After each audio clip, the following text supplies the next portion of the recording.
Hello, Barry Anderson from Trade Ideas with today's edition of What Makes This Trade Great. Well, look at YPF, guys. If you don't know YPF, this is an Argentinian stock. If you don't know what happened in Argentina yesterday, well, they had an election.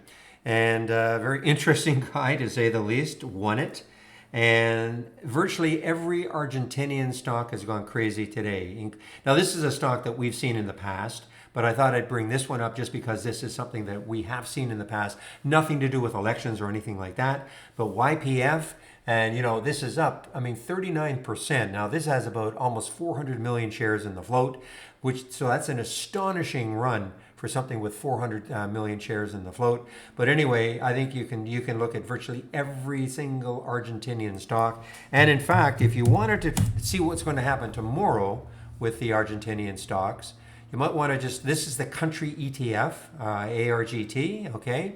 And again, this is up 12%. So this is the country ETF. Be interesting to just track this tomorrow. But on an individual basis, YPF, we'll have to see. We'll have to see if it actually has any sort of follow through tomorrow. The holiday today is in Argentina also, so somebody was saying, well, should we hold these overnight? I probably wouldn't because you never know what's going to happen. But anyway, thought it would be very interesting. If you didn't know the political situation in Argentina, well, at least I've introduced you to a little bit of it. Okay, so have a great evening, everybody, and we'll see you tomorrow. Bye bye.